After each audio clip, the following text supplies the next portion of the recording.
I don't know though, because the difference is some of the other squads, maybe we'll start talking a little bit about FaZe now, they're just a bit of an easier move. Like, I actually think for me, this is where fans maybe underestimated what I think Carrigan was trying to do with FaZe last year. Like when they got to the LAN portion of last year, right? You'll notice if you saw me on any desks, I would always make very clear, like, don't worry, this FaZe clan not only won't be winning this tournament, like there's no way they're winning this tournament. Like you looked at them play, like they didn't quite have enough firepower. They didn't quite have enough of anything. They weren't like the best tactically. They weren't the best at firepower. They didn't have the best map pool. It's like they were like good at all areas, but they weren't excellent at anything. And that's why, if you remember, they would typically be a sort of fifth to eighth type team, and they would typically have a few close games. They'd lose some of them, and you'd just sort of go, when is Rops getting here? But that's also why, in my opinion, that actually had a logic to it. Because notice how, because they kept all the same players, but changed one for Rops, and then you look at how they've swapped it out, it meant that like just immediately they hit the ground running. There wasn't that much to sort of fix. And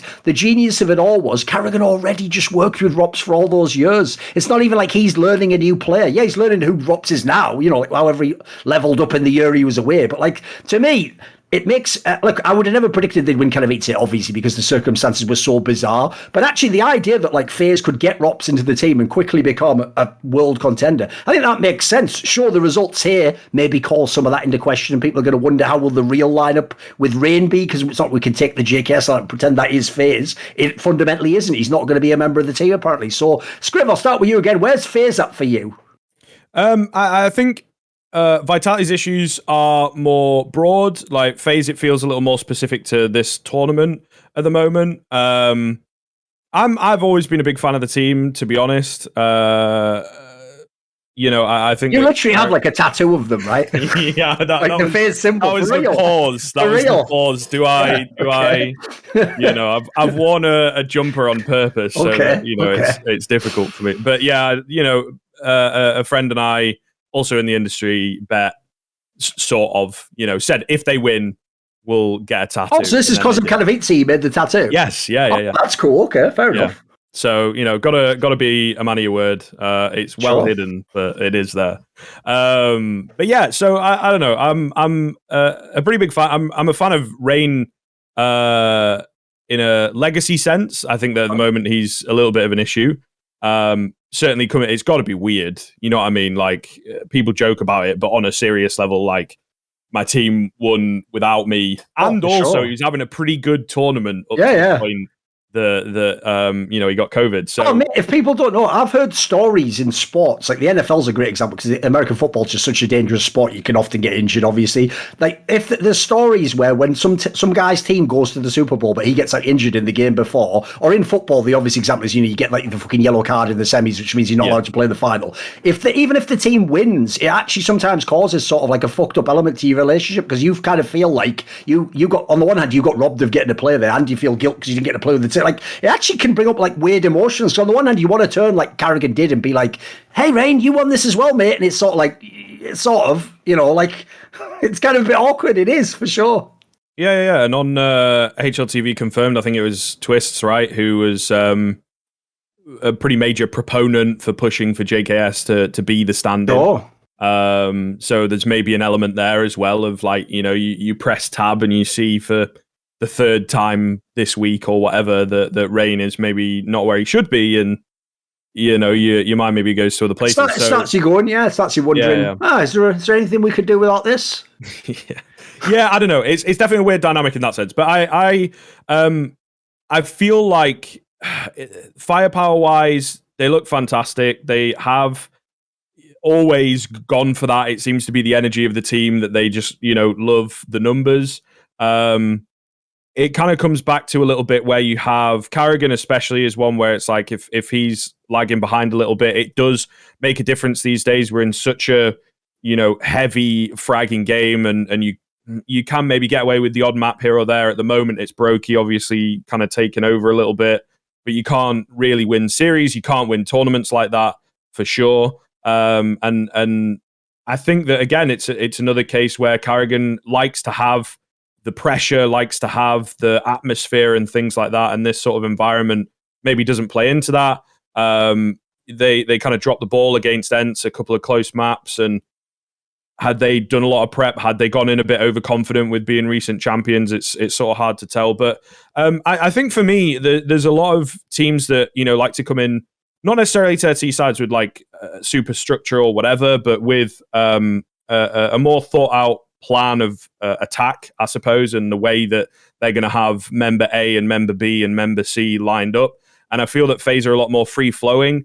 G2 also get away with that, right? But with FaZe, there are some rounds where it just seems like if only someone else had been at the front that's a little bit more consistent at the moment. Or, Rain's had a few rounds where he just kind of sends it and it doesn't work out. And then Twists or Rops or Broky even will get like 2 or 3 in the middle of the round, but it's not quite enough because they've already lost an initial advantage. So I think that they're also still sort of working things out, maybe with Pro League and the format, and you play in so many different teams, you can kind of different ilks, you can test it against, your like complete the team that you expect to just drop out like Sprout, right? I don't really know how to name it. Then you kind of have the underdog in an Ents that's actually done relatively well. Yeah. Didn't really work for them there. It's a slightly stronger group than maybe people initially realized, right? Yeah, and I feel like they're still testing a few things out. It's kind of weird because the Kato victory, there's all these extenuating circumstances, right? And the stand-in buff, as people joke about. But I think that sort of pressure off element definitely does help. Sure. I feel like Kato comes a little prematurely for this team, right? If that makes sense. Not necessarily for the players, and I'm sure they can contextualize it and things like that, but for the broader community, they're going to expect way more out of FaZe. Oh, for sure, yeah. And not consider as heavily like the circumstances that got them there. So I think that's certainly something that maybe makes it look a little worse than it is for FaZe.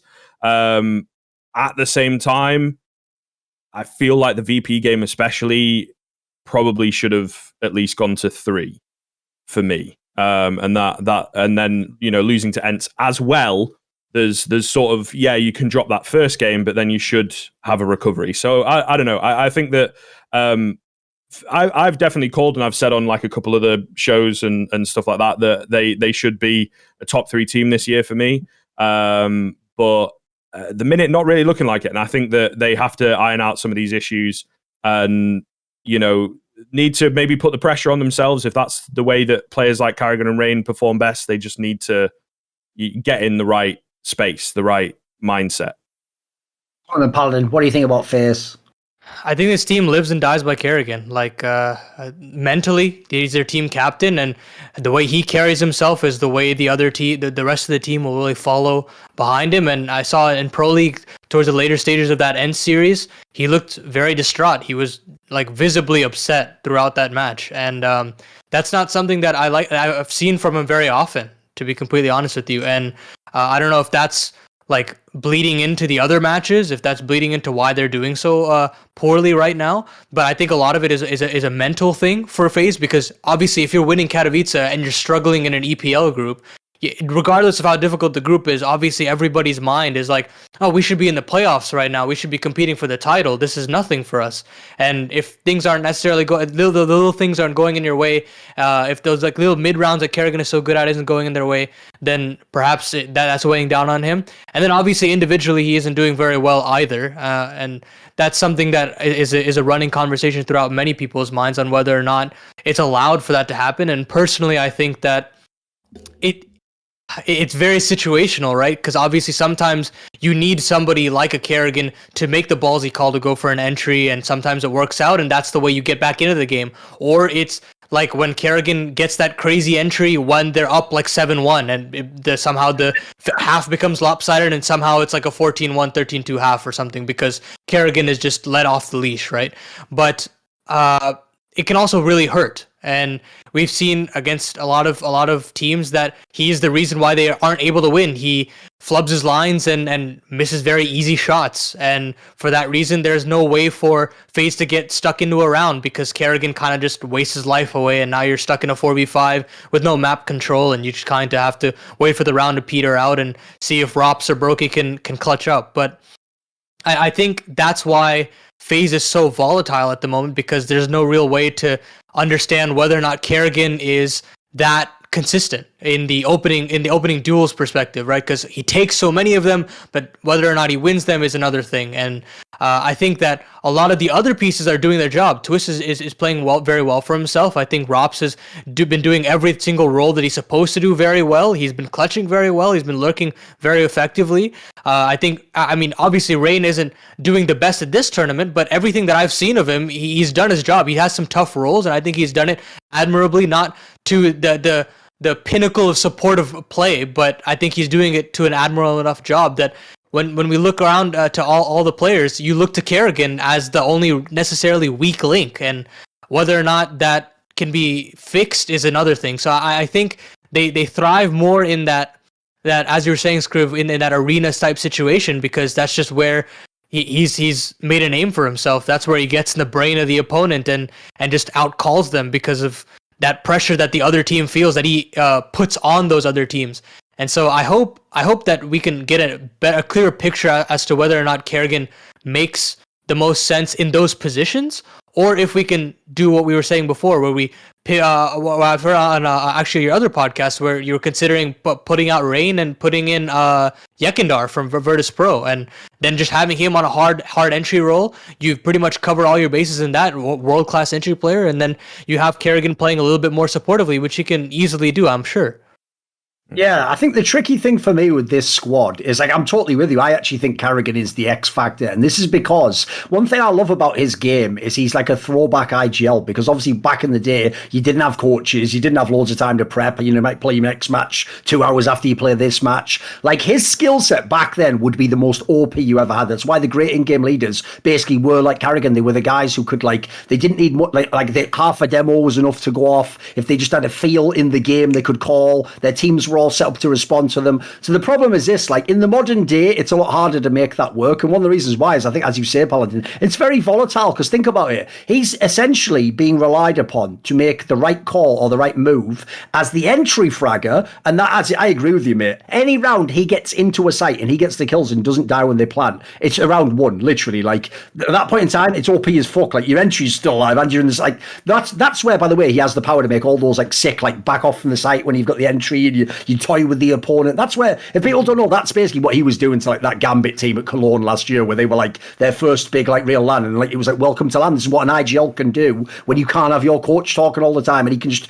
toy with you and you're waiting like, fuck, when does this timeout come? Like, in 4 rounds, like, yeah, that welcome to CS basically if you were Gambit. The problem is you can't do that every game, and you're not going to do that like 10 maps in a row perfectly, because you're right on the cutting edge. You're trying to play like next level CS basically. You can't always be big braining the opponent. Sometimes you have to do some basic shit and just rely on people. You have to rely on the structure. And I've always felt like in Carrigan's teams, I sometimes feel like, because it can be mega OP when you are able to make these mid-round calls in the moment, and like the opponent can't respond because they're having to directly react to what you're doing. They're not seeing like, oh, I think they're going to that strategy. They're not able to make like a call like that. It can be so good that when it works, it looks incredible. But when it goes badly, you will look like your team's shit, unfortunately. Like, it'll look like, do they even practice? Like, what's going on? Like, is this guy ill? Or, you know, it'll make the whole structure fall apart. And if you have noticed over his career, Carrigan basically has been fairly, like, I think there's a reason why he's had Robban as his coach most of the time. And because remember,